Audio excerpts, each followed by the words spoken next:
again, lakasan mo ang iyong loob na ang pagsunod sa Diyos ay hindi pasanin, kundi ito isang kagalakan, isang pribilehiyo na tayo maging obedient sa ating Panginoon. Kaya ang tema ng ating mensahe, ito ay nagsasabi, ang tunay na mananampalataya kay Hesukristo ay ang tanging kapangyarihan na nagpapalaya sa tao mula sa pag-ibig sa mundo at nagbubuklod sa Kanya sa pag-ibig ng Diyos at sa kapwa. So, tatlong katiyakang tatak ng pagiging mananagumpay bilang Kristiyano sa sanlibutan ito. Una, makikita natin ang verse 1, sa verse 1, ang tamang doktrina. Dapat taglay natin ang tamang doktrina. Ang sabi po sa ating teksto, ang sino mang sumasampalataya na si Jesus ay siyang Kristo ay ipinanganak ng Diyos. At ang bawat umiibig sa magulang ay umibig din naman sa anak. Natanda natin, tayo'y tatayo lamang sa mundong ito gaya ng sinabi ni Juan, kung tama po ang ating paninindigan, kung tama ang ating pinaniniwalaan, kung tama ang ating kalagayan sa Diyos. Ang sabi po rito, sino mang sumampalataya na si Jesus ang siyang Kristo ay ipinanganak ng Diyos. Kung tayo po'y totoong sumasampalataya kay Kristo, ang sabi po rito, tayo'y ipinanganak ng Diyos. Sino mang sumasampalataya si Jesus ang Kristo? Sapagkat kung wala tayong tamang paninindigan, lagi tayong talunan. Kung hindi tayo nakatityak na tayo ngay ipinanganak ng Diyos, dahil tayo sumampalataya kay Kristo, talunan tayo palagi. Hindi tayo makaiwas. Hindi tayo makapanagumpay sa mga tukso sa mundong ito. Hindi lang pagsang-ayon sa impormasyon ng katotohanan dapat ang ating pinangawakan, kundi naganap ba sa iyo ang kapanganakang muli sa regeneration? Mayroon bang pagbabago? Tinanggap ba natin ang salita ng Diyos na may tag-unawa at sa tulong ng Banal Espiritu na ito'y ating may pamuhay? Yun po ang dapat nating panghawakan. Tamang doktrina. Hanggat hindi tumatama ang ating doktrina, mga kapatid, mali ang ating buhay. Dahil mali ang ating paniniwala. Napakarami po ngayon sa ating panahon, numaangkin at sila totoong Kristiyano, pero ligaw ang kanilang pamumuhay. Ligaw ang kanilang pangangatuwiran. Ligaw ang kanilang paniniwala. Lihis sa katotohanan. Pero kung tayo po'y may tapat at matibay na panghahawak na tayo nga po ay sumampalataya kay Kristo bilang ating tagapagligtas, tunay na tayo'y ipinanganak ng Diyos. Kaya dahil dyan, kapag tayo po ay talagang ipinanganak ng Diyos, taglay natin ang bagong DNA sa ating buhay. DNA ng Diyos. Hindi po DNA lang ng ating pagkatao. Dahil dyan, tunay ang logic o ang pagkakaayos ng paliwanag ni Juan. Ang umiibig sa magulang o ang Diyos ay umiibig din sa kanyang mga anak. Now, tingnan natin, may pag-ibig ba tayo sa ating mga kapatid? Sapagkat kung hindi natin maiibig ang ating kapwa-kapatid, paano masabi mo iniibig mo yung ama na hindi mo nakikita? Tamang sinabi ni John, kapag tayo pinanganak na muli, iniibig natin ang ating kapwa-kapatid. Wala nang hidwaan. Dapat nagpapatawaran. Dapat nagpapayag ng ating kasalanan sapagkat sa pamamagitan ng pagpapayag lamang natin matatanggap ang kapatawaran ng ating kapwa. Ngayon kung tayo po'y mayroong kapatawaran sa ating kapwa, napakalinaw po sinabi ng Panginoon. Diba? Sa Matthew chapter 6. Kung ating pinapatawad ang ating kapwa, pinapatawad tayo ng ating Ama na sa langit. Kailangan taglay natin ang tamang doktrina, tamang pinangawakan. Natural, iibigin natin ang mga anak ng Diyos o ang ating Panginoong Hesus na siyang anak ng Diyos dahil tayo'y inibig din ng ating Ama. Iniibig natin ng Ama. Ang sabi nga sa verse 2, 1 John chapter 5 verse 2, ang sabi po sa ating teksto, dito'y ating nakikilala na iniibig natin ang mga anak ng Diyos kapag inibig natin ang Diyos at tinutupad natin ang kanyang mga utos. Kung mahal mo ang magulang, ang ating Diyos Ama, natural, mamahalin mo rin ang mga anak ng Diyos. Marami pong mga iglesia ngayon na di-divide. Saksi tayo dyan. Mga umaangking mga Reformed Baptist. Pero dahil po sa pataasan ng kanilang kagalingan, mas magaling si ganito, nadi-divide. Hindi po bumababa ang mga division ito. May pastor pa na humihiwalay, ayaw magpa-under ng correction sa iglesia. Kaya dinadala niya ang ibang mananampalataya. Hindi po pag-ibig sa Diyos yan. Ang pag-ibig po natin sa Diyos ay napapakita natin sa ating pakikipag-ibig sa ating kapwa. Ang sabi nga ng John chapter 13 verse 34, ang sabi ni Jesus Christ, mag-ibigan kayo sa isa't isa tulad ng pag-ibig ko sa inyo. Ano ibig sabihin? Nang tulad ng pag-ibig ni Kristo. Si Kristo, bagamat Diyos, nagkatawang tao at nagpailalim sa mga tao upang sila'y iligtas. Naglingkod siya. So, ganun din sa atin, imbis na tayo yung leader, dapat tayong nagpapaalipin sa ating mga tinuturuan sapagkat diyan natin pinapatibay ang kanilang relasyon sa Panginoon na mismong sa leader nakikita ang halimbawa na siya'y mapagpakumbaba.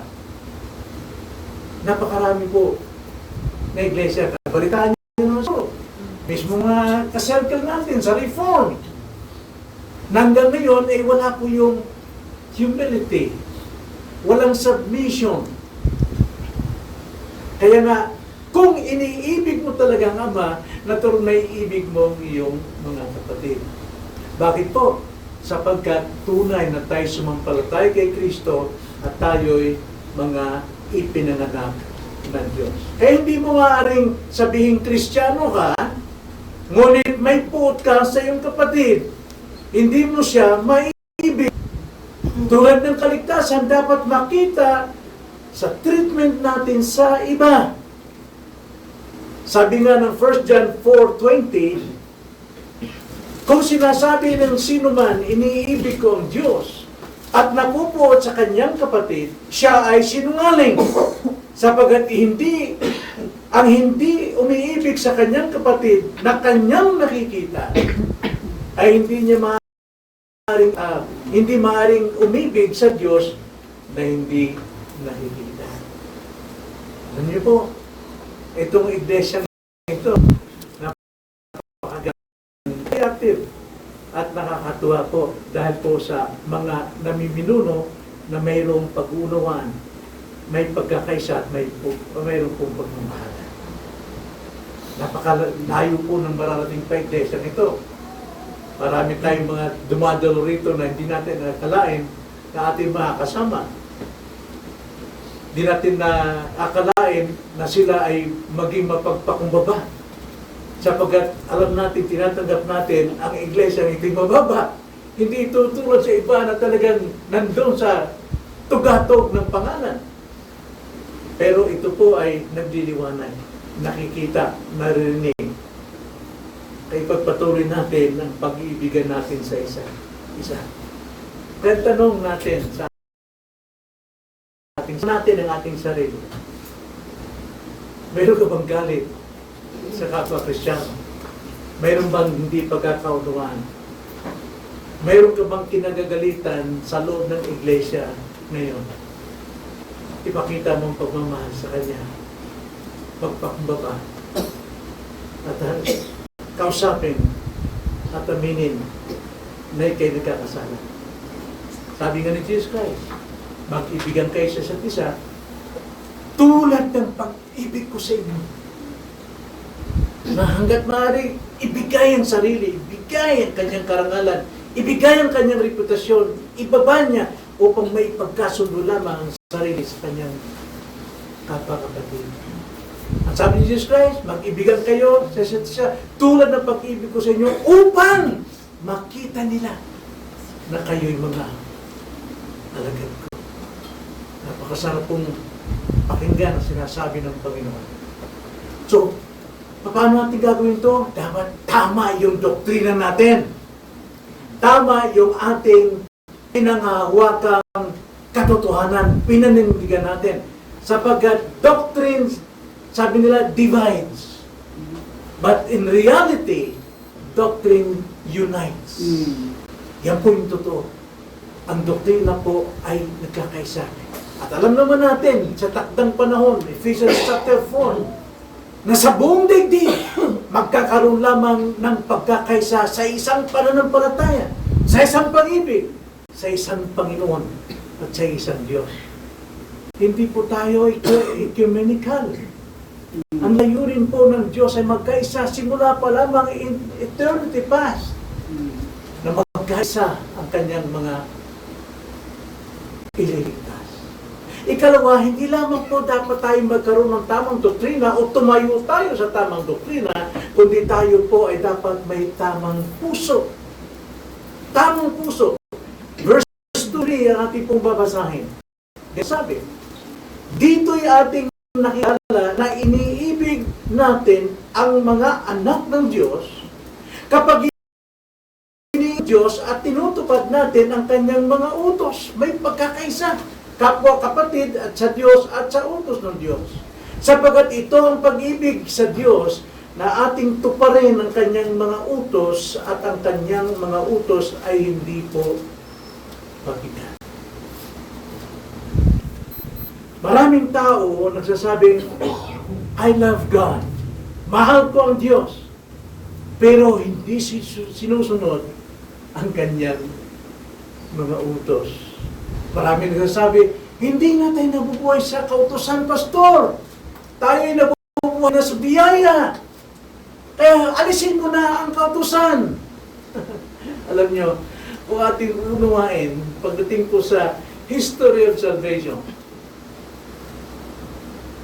alam naman natin, kailan ba dumating ang kautusan sa bayang Israel?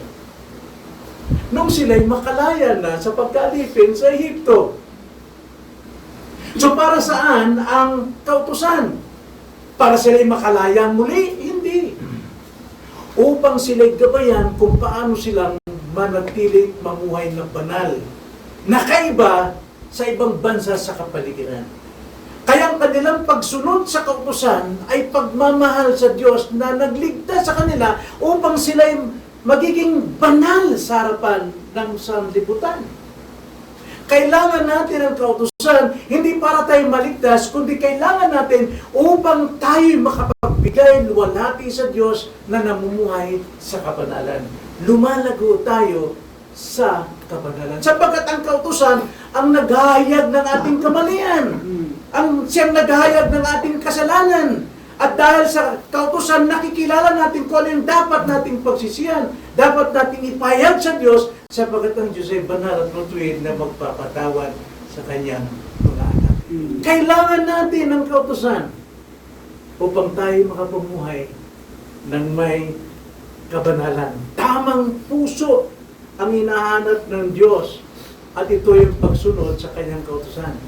Marami na nasabing mahal ko ang Diyos. Pero nandun pa rin sa kasalanan. So, mayroon po tayong sanctification, di ba? Yung ating tanong kanina. Ibinibigay ng Diyos ang kanyang kautusan upang magiging iba ang kanyang mga tao kaysa sa sanlibutan. Hindi po mabigat ang kautusan. Tulad ng nanay ko, mahal ko yung nanay ko eh. Pagka sinabi niya, Dong, igab mo ako ng tubig, Dong. Ba, takbo agad. Bakit? Mahal ko yung nanay ko eh. Susundin mo siya. Pero maraming mga anak, nay, kailangan may piso. Gustong bayaran. Yung kanyang, hindi po ganun. Hindi hindi tayo susunod sa Diyos para tayo ay kumita. Kundi susunod tayo sa Diyos dahil mahal natin ang Diyos. At ang Diyos din naman, ang siya nagmamahal sa atin, tayo'y patuloy niyang binabanal. Patuloy niya tayong iniligtas sa lahat ng mga kasalanan. So, anong pinapahiwatig ito sa atin, mga kapatid? Ang pagsunod sa utos ng Diyos ay hindi dapat pilit. Hindi ito dapat pilit, kundi ito'y bunga ng ating pagmamahal. Pagtanaw ng utang na loob sa ginawa niyang biyaya sa akin. Hindi tayo sunod para matakot kung ano yung parusa. Hindi po. Ginagawa natin ang katusan dahil may bago na tayong puso. Kaya, anong dapat natin gawin? Well, suriin natin palagi ang ating pag-ibig sa Diyos, ang ating devotion sa Kanya. Tayo ba sa tuwing tayo ay nagbabasa ng salita ng Diyos? Tayo ba sa tuwing sumasamba tayo, ginagawa ba natin ito dahil sa pag-ibig natin sa Diyos? O napipilitan lamang tayo na umattend every Sunday? O sa prayer meeting dahil obligado? Sabi ni Pastor Mark, kailangan nandito kayo. Gagawin natin ito dahil bago na yung puso natin. Di ba? Ezekiel chapter 35, 26 to 37. Yun po yung pangyayari sa regeneration. Bibigyan ng bagong puso, bibigyan ng bagong espiritu, papalitan ko yung puso ng pusong laman upang masunod ninyo. Pag sabi, upang masunod ninyo ang kanyang kautusan, upang mahalin nyo ang pagiging masunurin dahil bago na ang inyong puso. Kaya tanong uli, mga kapatid, bagamat hindi ko nakikita sa inyo ito kasi masayahin kayo, nararito. Maaga pa, mga kapatid, nandito na kayo. Eh, ang pagsamba ba natin ay bunga ng utos o pag-ibig natin sa Panginoon? Kaya sabi nga, usap-usapan namin papunta rito sa habang sakyan. Kaya, kakagulong na yung mga kapatid doon, naghahanda na ng mga pagkain doon. May mga, may mga, ang dami po. Nakikita namin mga kapatid, hindi po siya tinataas kayo, baka yumabang. Kaiba ang inyong kilos. Nagkakaisa kayo. Mayroong pagmamahal. Hindi dahil kaibig-ibig kami, mga tao, kundi may bago kayong puso sa ating Diyos. Kaya nga ang pagsamba natin, ang devotions natin, ang papasa natin, ang pakikinig natin, ang pananalangin natin, ay hindi obligasyon, kundi ito ay isang pribileyo na tayo sa kabila ng ating katigasan ng puso, binigyan tayo ng bagong puso ng Diyos upang mamahal natin ang Panginoon. So yun ang ating pangawakan. Iba yung doktrina natin. At iba na yung puso natin, bago na. Yun ang pangharap natin sa taong ito. Maraming problema, maraming mga tentasyon, maraming kasalanan na maraming madlang sa atin. Pero tumayo tayo sa ating panindigan. Tama yung aral, tama yung doktrina, tama yung puso ko, at ikatlo, ikaw ay may bagong pagsunod, bago na yung obedience mo. Kaiba na kaysa noon. Verse 4 to 5, basahin natin. Ganito pong pagkakasabi. Sapagkat ang sino mang ipinanganak ng Diyos ay dumadaig. Dumadaig. Kaiba na yung ating pagsunod. Walang takot. Walang pag-alinlangan. Walang pagdududa dahil dumadaig tayo. Hindi dahil tayo'y mahusay, kundi tayo po ay binigyan ng kakayanan ng Diyos na dumaig sa takbo ng sanlibutan. Ang sabi dito, dumadaig sa sanlibutan. At ito ang tagumpay na dumadaig sa sanlibutan, ang ating pananampalataya. Yun yung lakas natin. Yun yung kapangyarihan natin. Tayo ay namumuhay sa pananampalataya at ang pananampalatayang taglay natin ay dumadaig sa sanlibutan. Hindi natin kailangan dito ang New Year's resolution. Kundi ang kailangan natin dito is New Year's new obedience. Dapat lang, sapagkat mayroon tayong pananampalatayang dumadaig. Sinong dumadaig sa sanlibutan? kundi ang sumasampalatayang si Jesus ang anak ng Diyos. Sino yung mga sumasampalatayang si Jesus ang anak ng Diyos? Sila yung mga ipinanganak na muli. Tamang doktrina, tamang puso, kaya tama na. Tama rin ang ating pagsunod. Ang sanlibutan na tumutukoy dito sa ating pag-aaral, yun po yung tayo po ay nasa desires ng sanlibutan.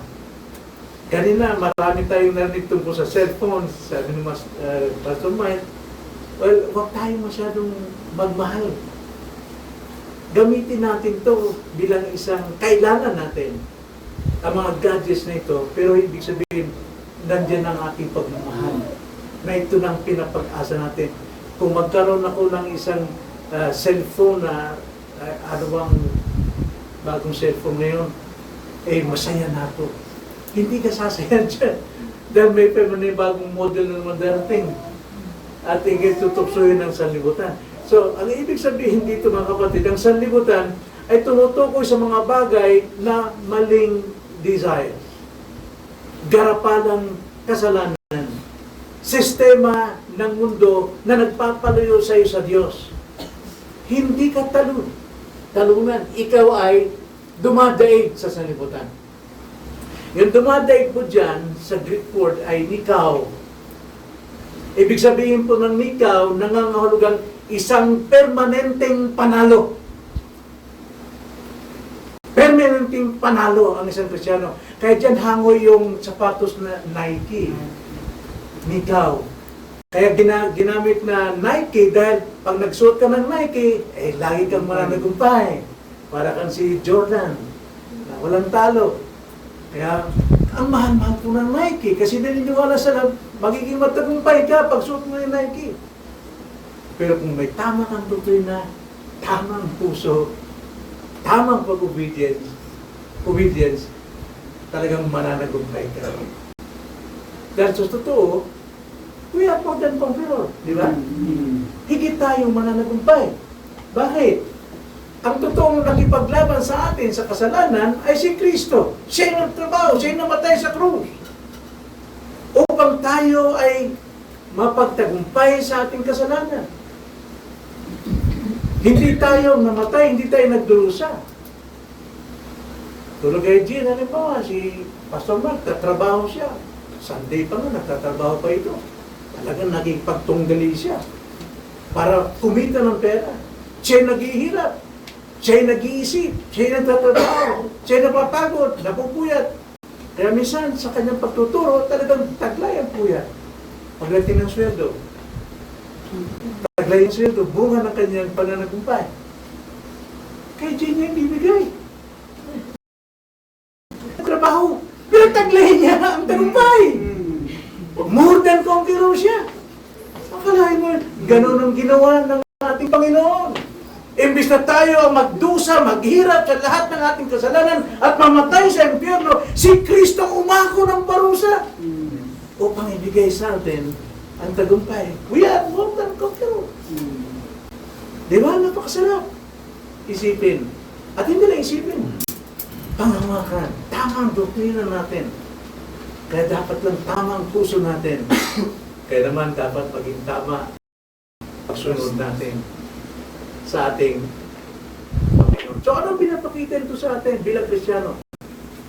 Kadalasan, feeling natin, talunan tayo dahil tayo'y may problema, may kakapusan, nag-feel tayo, nafe-feel natin ang God, eh talaga namang nabibigo tayo, ngunit sa katotohanan, pinagtagumpayan na may Kristo ang lahat ng ito.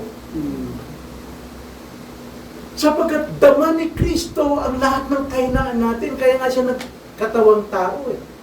Kaya nga siya ipinanganak sa Christmas. Ang ibig sabihin ng Christmas ay incarnation of God. Upang madama ni Kristo yung ating kahinaan. At yung kahinaang ito, tinaglay niya upang ipasa niya sa atin ang kanyang katuwiran. Kaya nga, tayo po ay matagumpay na. Kaya, ang sabi nga ni Pablo sa Romans chapter 8, verse 37 to 39, sa mga Kristiyano na talunan, na hindi nangahawak sa tamang doktrina, hindi nangahawak na may tamang puso, bagong puso, at mayroong tamang pagsunod. Ang sabi dito sa Romans 8:37-39, ngunit sa lahat ng mga bagay na ito, tayo higit pa sa mga nagtatagumpay sa pamamagitan niya na sa atin ay umibig. Sapagkat ako'y naniniwalang lubos na kahit ang kamatayan man, ni ang buhay, ni ang mga anghel, ni ang mga pinuno, ni ang mga bagay na kasalukuyan, ni ang mga bagay na darating, ni ang mga makapangyarihan, ni ang kataasan, ni ang kalaliman, ni ang alimpamang nilalang ay hindi makapaghiwalay sa atin sa pag-ibig ng Diyos na nakay Kristo Jesus nating Panginoon. Kaya nga, kung tayo'y sumasampalatayang si Jesus ang Kristo, tayo'y pinanganak na muli. At kung tayo'y pinanganak muli, nasa tamang doktrina, tamang puso, at tamang pagsunod. We are more than conqueror. Kaya ano pong aral ang makikita natin dito? Unang leksyon, isa ating katiyakan. Huwag sa damdamin ipairal o iharap lahat ng kasalukuyang problema. Ang katiyakan natin ay nasa tamang doktrina, ang tamang kaligtasan. Kaya napakalaga po yung order of salvation. Doon po na yung tamang kaligtasan tinaglay natin. Hawak natin lahat yun. Isang package deal po yung kaligtasan ginawa ng Diyos sa atin. Hindi hiwa-hiwalay. Po yun, nataglay natin. Kailangan lamang mag-grow tayo sa kaalaman ni Kristo nang sa ganun lumabas lahat ng bunga ng Espiritu sa ating pamumuhay, kabanalan, or sanctification. Tandaan na ito, mga kapatid. Lahat ng ating pong pananagumpay hindi galing sa atin, kundi galing sa Diyos. Ito'y biyaya ng pagiging anak ng Diyos. Sabi nga sa verse 5 nating teksto, sino ang dumadaig sa sanlibutan? Kundi ang sumasampalatayang si Jesus, ang anak ng Diyos. So, tanda natin, magkaroon tayo ng kababaang loob. Katiyakan, kababaang loob, ipamuhay natin, hindi po kayabangan. At ikatlo, leksyon sa ating pag-asa. Para sa mga pagod sa pagkikipaglaban sa mundo, hanggat wala kang tamang pinangawakan, hanggat hindi mo pinangawakan bago ang puso mo, at ito may bagong obedience sa Panginoon, pagod ka talaga. Kasi namumuhay tayo at nananangan tayo sa sarili nating lakas sa mundo. Hindi mo kayang sanlibutan. Ang kailangan mo, sumampalataya kay Kristo na ikaw ay isang bagong nilalang. Ito yung faith natin. Ito yung resibo ng tagumpay ni Kristo sa buhay natin. Pananampalataya. May laman na ba pananampalataya mo ngayon? Jack, may laman. Pananampalataya natin sa order of salvation pa lang. Doon pinapakita. Kaya nga, ang isang taong matuwid namumuhay sa pananampalataya. Amen? Amen. Tayo na lang. Panginoon, maraming salamat po, Ma, sa hapong ito, sapagkat taglay namin ang tatak ng isang mandirigma at nananaig sa sanlibutan. Huwag na kami hayaan, Lord, na magtiwala kami sa aming lakas para namin baguhin ang aming sarili. Kaya po, Panginoon, ang mga pagbabago sa aming sarili, sapagkat itong pagbabago ay nagmumula sa kaloob-looban ng aming pagkatao, gawa ng Diyos, Espiritu Santo. Tulungan na kami, Ama, manindigan sa tamang doktrina na aming tinanggap, sa tamang puso na inyo pong pinagkaloob sa amin, at tamang pagsunod na kaloob ninyong biyaya sa amin, magawa namin ang iyong kalooban. Aming salamat po, itong aming dalangin, sa pangalan ng Panginoon Jesus. Amen.